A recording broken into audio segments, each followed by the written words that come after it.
दोस्तों नमस्कार। आज फिर मैं हाजिर हूँ एक और सच्ची घटना के साथ। दोस्तों आज की जो सच्ची घटना है वो हमारे महाराष्ट्र प्रांत की है। महाराष्ट्र प्रांत में एक शहर पड़ता है जिसका नाम नागपुर है।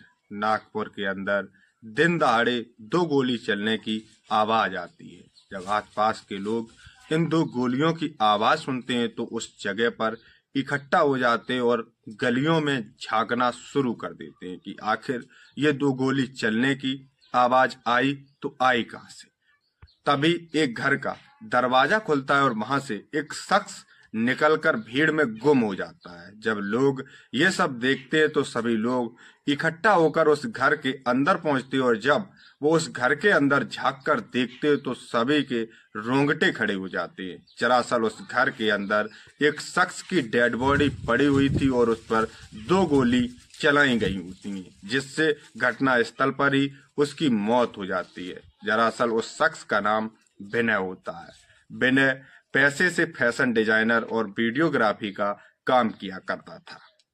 विनय की जब डेड बॉडी वहां पड़ी होती है और सभी लोग जब इस डेड बॉडी को देखते हैं तो उसी का एक पड़ोसी इस बात की खबर नजदीकी थाने को देता है। नजदीकी थाने को जब इस बात की खबर मिलती है तो तुरंत उसी घटना स्थल पर जल्दी से जल्दी पुलिस पहुंच जाती है और पुलिस विनय की डेड बॉडी को अपनी अंडर कस्टडी में करके पोस्टमार्टम के लिए भेज देती है और विनय की हत्या के बारे में छानबीन करना शुरू कर देती है। पुलिस सबसे पहले विनय के लैपटॉप और फोन को चेक करती है तो विनय के फोन से पुलिस को एक नंबर मिलता है जिसका वो सीडीआर निकालती है। जिसके बाद पुलिस उसके लैपटॉप को चेक करती है तो विनय के लैपटॉप में काफी महिलाओं और लड़कियों की आपत्तिजनक फोटो और वीडियो मिलती है, जिसमें एक फोटो और वीडियो विनय का भी होता है। पुलिस ये सोचती है कि शायद इसी मामले में विनय की हत्या की गई होती है। जिसके बाद पुलिस उसके नंबर का सीडीआर निकालती है तो उसमें एक नंबर मिलता है जिस पर घटना से कुछ देर पहले कई बार बात की गई होती है। पुलिस जब उस नंबर की छानबीन करती है तो उस नंबर किसी साक्षी के नाम पर रजिस्टर्ड होता है। पुलिस तुरंत ही साक्षी को अपनी अंडर कस्टडी में करके विनय की मौत के बारे में पूछताछ शुरू कर देती है। साक्षी बताती है कि सर, मैं ये तो बता सकती हूँ कि विनय की हत्या किसने की, पर मैं ये नहीं बता सकती कि उसने विनय की हत्या क्यों की। दरअसल जब साक्षी पुलिस को इस कहानी की पूरी डिटेल बताती है तो पुलिस के भी पैरों तले जमीन खिसक जाती है। दरअसल इस कहानी की शुरुआत होती है इस घटना के 2 साल पहले, जब एक स्विमिंग पूल में विनय और साक्षी नहाते हुए मिलते हैं तो दोनों में दोस्ती हो जाती है और दोस्ती इस हद तक बढ़ती है कि दोनों में प्रेम प्रसंग शुरू हो जाता है। अक्सर विनय साक्षी से और साक्षी विनय से मिलना मिलाना शुरू कर देते हैं। दरअसल जो साक्षी होती है वो अक्सर विनय के घर पर उससे मिलने आया करती थी। जिस वक्त साक्षी उससे मिलने आया करती थी तो जो विनय और साक्षी आपस में संबंध बनाते थे उसका विनय फोटो और वीडियोग्राफ कैप्चर करके अपने पास रख लिया करता था। दरअसल विनय शादीशुदा होता है पर उसका अपनी पत्नी से तलाक हो चुका होता है। ये सिलसिला पर डे का विनय और साक्षी का मिलना मिलाना शुरू हो जाता है और इनकी जिंदगी बड़े ही खुशहाल तरीके से चल रही होती है। तभी विनय और साक्षी के बीच में एक शख्स की एंट्री होती है जिसका नाम हेमंत होता है।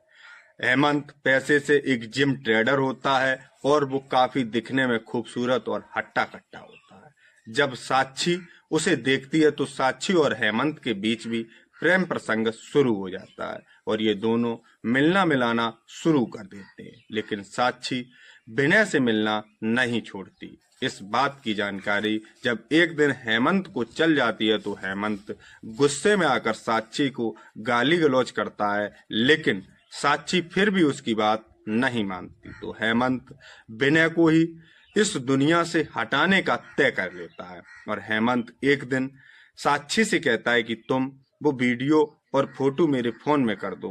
विनय की देखने लगता है और वो फोटो और वीडियो अपने पास जब विनय की रख लेता है तो उन फोटो और वीडियो से हेमंत विनय को ब्लैकमेल करना शुरू कर देता है क्योंकि उसकी अश्लील फोटो और वीडियो उसके पास होती है। ये बात ऐसे ही चलती रहती है और हेमंत अक्सर विनय को ब्लैकमेल करना शुरू कर देता है। वो इस कदर विनय को ब्लैकमेल करता है कि मन आए तब जितनी चाहे उतनी रकम वसूल करता है और ये उसका रोज का धंधा बन चुका था। विनय इस बात से परेशान होकर एक दिन इस बात की जानकारी थाने में कर देता है, जिससे अब हेमंत और भड़क जाता है, लेकिन वो विनय से कहता तो कुछ नहीं और वो उसके ऊपर ज्यादा ही भड़क जाता है। वो उसे इस दुनिया से हटाने का तय कर लेता है। तभी एक दिन हेमंत अपनी प्रेमिका साक्षी से कहता है कि तुम मुझे विनय से मिलवा दो। साक्षी विनय के नंबर पर फोन करती है और कहती है कि तुम आज घर पर हो। तो विनय कहता है कि मैं आज घर पर ही हूँ। तो वो कहती है कि मैं मिलने आ रही हूँ और साक्षी और हेमंत साक्षी की स्कूटी से उसके घर मिलने आती है। जब ये दोनों मिलने आते हैं तो हेमंत उसके घर के अंदर चला जाता है और साक्षी मोहल्ले में बाहर खड़ी हो जाती है। जब हेमंत उसके घर में मिलने जाता है तो दोनों में कहा सुनी होती है, जिससे हेमंत इतने गुस्से में आ जाता है और उसके अंदर 2 गोलियां चला देता है, जिससे घटना स्थल पर ही विनय की मौत हो जाती है। जब विनय की मौत होती है तो हेमंत तुरंत ही उसके घर का दरवाजा खोलकर भाग आता है और उस साक्षी की स्कूटी पर बैठकर साक्षी के साथ निकल जाता है। आगे साक्षी बताती है कि सर, हेमंत जहां बताता है मैं उसे वहां छोड़ देती हूँ, लेकिन पुलिस को साक्षी की इस कहानी पर शक था, इसलिए पुलिस साक्षी के फोन को ही अब चेक करती है। तो वो उसके फोन को जब चेक करती है पुलिस, तो पुलिस के भी रोंगटे खड़े हो जाते हैं, क्योंकि साक्षी एक सेक्स रिटेलर थी और ये साक्षी और विनय मिलकर लोगों को सेक्स रिलेटेड के बारे में ठगी किया करती थी। इस बात की जानकारी जब पुलिस को चलती है तो पुलिस साक्षी को अपनी अंडर कस्टडी में कर लेती है और उस हेमंत का पता करना शुरू कर देती है। तो दोस्तों, ये जो साक्षी होती है वो कैसे लोगों को ठगी के जाल में फांसा करती थी। तो दोस्तों, आज की जो सच्ची घटना है बस यहीं तक। जय हिंद, जय भारत।